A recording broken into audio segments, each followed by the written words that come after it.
start off here. We're going to go with section 1. So here we go. We want to understand the decisions you made in planning for this lesson and how it fits into the unit and year. How does this lesson connect to and build on students' prior skills and knowledge?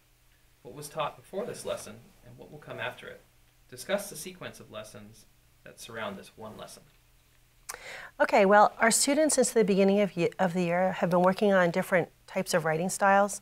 And so the rhetorical modes of compare and contrast writing, this is a persuasive type of writing. And so we've been building up to looking at different styles of writing pieces and also using nonfiction texts. And so the high, okay, cut, wait for a second. Sorry. No, okay. I knew I was going to do this. Is worse for me than doing the videotaping. Okay, so the high quality text that we like to use with the students and then looking at text-dependent questions have been something that we've been working on for a while with them. And so the lesson that we had looked at prior to this was looking at a sheet of paper that provided reasons and opinions, and then the students were supposed to locate how the evidence supported the opinion of someone. And then we looked at an engaging type of topic for the students that we thought they might be interested in to further their understanding of how you provide evidence for something that they want to take a stance about. And so even as lessons go on in the year, we are probably shifting more to not just having them just provide an answer. Everything now is go back in whatever text we're working with and where did you find that? Support that answer with evidence. And I do think that that's where that's what we're trying to get our kids to do. Excellent. That's great. Except for the part that I forgot what I was going to say. We'll do all the little cuts. We're going to be totally fine. Okay. Good.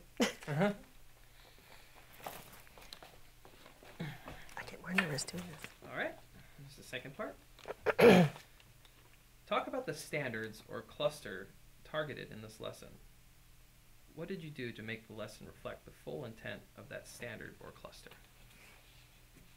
Okay, so we looked at we basically were looking at specifically the CCS standard, the literacy standard, dealing with citing strong and thorough evidence to support analysis of what the text says explicitly. That's really what we were kind of looking at.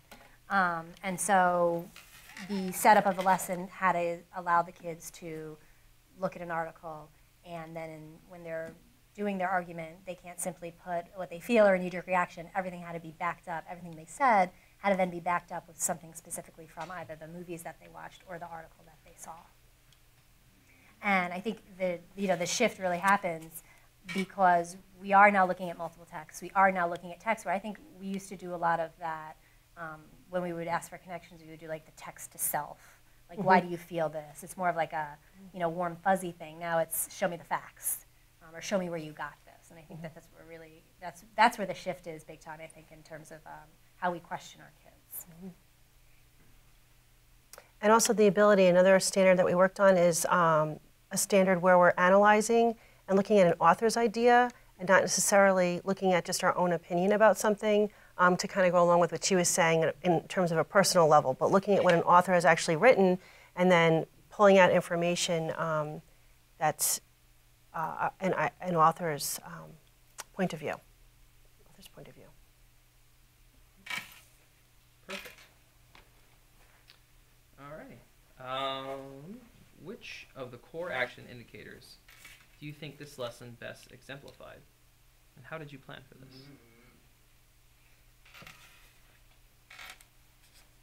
Okay, well, the core action that we were focusing on was core action 1, where we focused the lesson on a high-quality text. And then we also looked at core action 2, where we had questions and tasks that were text-dependent and text-specific. And then we, the student engagement, we wanted the students to actually be involved in the lesson and talking together and deciding after they looked at the text and looked at the questions and or provided the evidence, that they were then engaged in conversation with one another and speaking, that speaking part of the standard that's so important for the high school student to know how to do, and then to present, their viewpoint to another group of students and provide the evidence to back up how they felt about their the collection of evidence they had from the text. And just to add, I really think when you look at the core actions, I don't think you almost can separate them out. I think they're so intertwined. And so really when you are doing one, if you're doing it correctly, you are actually doing all of them. And I think that when you do sit down to look at a lesson, you naturally do have to look at all three of them. Because you can't just filter one out, because I think naturally what happens is if you focus on one, the other two, if you've planned correctly, just naturally come in as well. All right. And that is the end of one section. It's just We section only have one. 7 more to go. I need my granola. So this is a couple questions about the CCSS. So we are interested in how the shifts required by the CCSS that's are what I being was answering. incorporated into your classroom. Discuss how this lesson illustrates the shifts required by the CCSS. I can take that. I think in terms, especially with our students that we see, our students definitely have, cognitive difficulties that they deal with. These students are in high school, but they are definitely, not performing at high school level, and that's why they're in this class. What we would have done prior in years past, we would have done, again, a lot of more like simplistic, watered down text for them. We would have used text that was probably like pre-made or prefabbed. I think now where the shift is with the CCSS, we're really forcing our students to use text that anybody else would, and they're really being asked, instead of that kind of, simplistic questioning, we really are asking our students to take a giant leap in terms of doing those higher level questioning just like they would in any other classroom. Excellent. You sort of answered this a little bit, but I don't know if you want to expand on it. How did you teach the content of this lesson prior to the CCSS? And what is the same and what is different? Again, what Bridget was saying was a lot of the texts that we were using were not necessarily nonfiction texts. That's a big shift in terms of the types of literature, articles, novels, all those kinds of things that we're looking at with the students, and then asking them to look a little bit deeper at the text and not just given their own opinion or their own connection to a story, and they went on a trip somewhere, and so they're connecting their own experience. Although background knowledge and all those kinds of things are important to discuss, we're really drawing them back into the text to look. For example, I'm using a novel right now, and whenever I ask them to find information about a particular character, then I ask them, when they give their opinion or their information about the character, I still ask them to go back to the chapter and the page, locate the paragraph, locate the actual textual evidence for it. Whereas in the past, that might not have been the case, where we would read, but we wouldn't necessarily go back into the text to look for the evidence provided by the author. Yeah, definitely. It's really all about evidence. It's no more of that, why are you like a certain character, and that's enough. That's all I have to put down. Now it's, find something specific and, find a quote or find a situation in the book and show me the page and show me where you got that. So that definitely is the shift. Excellent. All right, section 3. Student engagement is critical to the work of the CCSS. We want to understand how you ensured that all students had the opportunity to productively engage in the work of the lesson. How did the students handle this lesson? Did they understand the mathematics of the lesson? How do you know? Mathematics you can replace with. Right. Wait a minute. Right. Yeah. Oh, now we have to start over. I'm like a dancing person. Here, let me. This one's worded a little bit better. How did you support all students in working with grade level text? How do you create opportunities for students who are advanced to engage more deeply in grade level or above grade level text? We deal with that probably very uniquely in this class because we do have kids that range from probably about a 2nd grade reading level, probably up to about an 8th grade reading level, but yet they're in high school.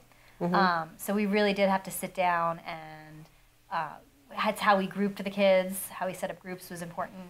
When we had our articles, you guys didn't know it, but the different kids had different leveled articles with the same idea, but the wording was different. In the different, using different venues, so we didn't just give them articles, we showed them movies for those more visual kids. Use of graphic organizers, use of questioning. Sometimes it even goes down to us just, sitting with them and the contact with the teacher. So Right. we do have to do that every day. We have to kind of plan for that. Like, well, how are we going to get student A, who really does struggle, even within our class, to be at the same place where, student B is, who we're actually thinking of transitioning out of our class. So it's materials, it's planning, it's groupings, it's a lot of those things.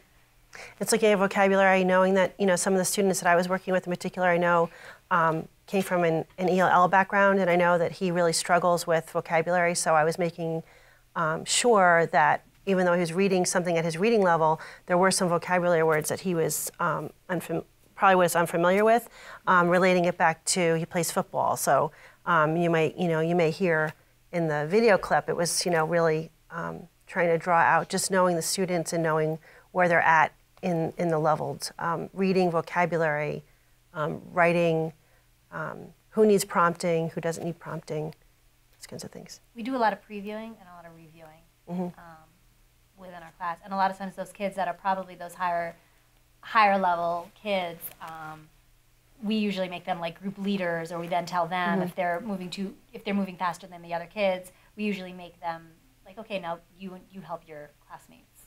And I think we have a unique situation here where they actually rise to the occasion and do stuff. Yep. Excellent. And this question might sort of cross over with the other one as well. But, Oh, okay. how do you know that students were able to successfully respond to the text-dependent questions and tasks with precision? Did students acquire the literacy skills addressed in the lesson? What did you do for the students who did not acquire the literacy skills addressed in this lesson? Can you repeat that beginning part again? 'Cause I had something I was going to say and I forgot. Do you want to do the whole thing? Yes, can you repeat that? So here we go. How do you know that the students were able to successfully respond to the text-dependent questions and tasks with precision? Okay. Did students acquire the literacy levels, did students acquire the literacy skills addressed in the lesson? What did you do for the students who did not acquire the literacy skills addressed in this lesson? Okay, what I was going to say was checking their work in progress is really important to see if they're really getting the concept and able to actually provide the evidence they were asking them to provide on the organizer. And you can speak, I know, with your group, but I know with my group, when I was looking, after they got started, I was looking at what they were writing in their boxes. Some of the students were writing very good pieces of information, but in checking their work, I had to make sure that they could, again, substantiate what they wrote in the box with the actual evidence from the text, even though they're kind of getting an inferred meaning and from what they had read. And then also working with particular students that may need a lot of that verbal discussion and those kinds of things, prompting before they wrote something down to kind of trigger what exactly they had to put on their piece of paper. And then also engaging them in trying to get them to converse with one another, I think was an important thing to see if they were really gleaming from it what you wanted to, because then you could actually hear what their thinking was and kind of ask them to explain their thinking once they wrote something down. So I think that, that was important to see if they were actually getting it. Yeah, I think the check-ins is the key, and also the group discussion is the key. So for that kid that is weak as far as just being able to read something and comprehend it on their own, they have the check-in with us, they have the check-in with their group. Again, that reviewing it, talking about it, sharing their ideas helps that student who maybe is struggling to cue in. So you're kind of breaking down further, even though it's at their reading level, you break it down further and you say, well, what does your classmate think? And you work it in that way so that everyone does get it. It's a lot of repetition, but that's how you kind of get. You try different ways, you try different wordings to get them to finally get to that point. Great. That's good. We're on the home stretch now. That's good. This one is specific to Core Action 3. Engaging. Which behaviors from Core Action 3 did the students best exemplify in this lesson? What actions have you taken as a teacher to make that happen? Well, Core Action 3, to have the students engage in the work of the lesson, you know, they were all supposed to be focusing on the text. They were supposed to be having conversations.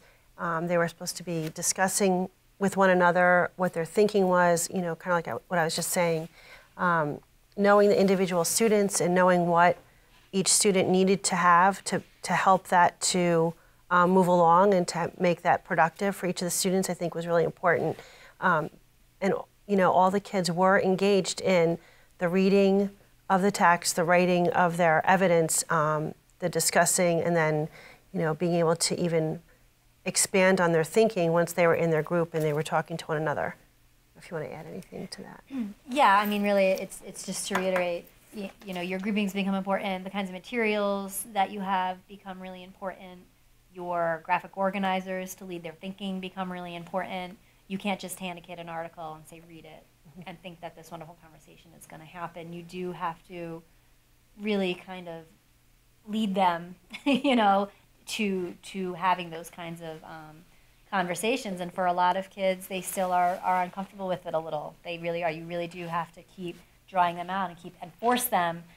You know, some of the students do not talk, and so in a group experience, they become very shy. And but it's interesting to see that kids are making that shift as a whole, where it's like all of a sudden that shy kid who could have sat in a class and not said 2 words the whole year, except in responses to the teacher, now is having to have those discussions with their peers. I mean, the shift really is, hey, it's about you guys. It's not about me. Don't have the conversation with me. Talk to each other about it. So it's you that is deciding these things. So.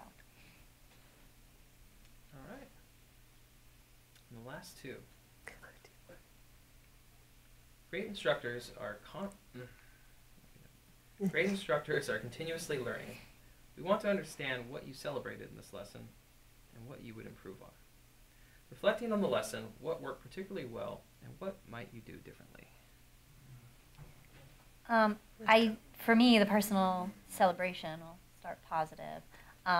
It's just nice to see the kids rise to the occasion of being able to do these kinds of things, especially with these kids. It's nice to see them having those kinds of complex conversations and going back to the text and really using research, and then, you know, speaking with their peers. It's a cool thing to kind of see. Like I said, I'd like their parents to kind of be able to see that and see, like, look what look what your student is able to do. I think, you know, to go back and do it again.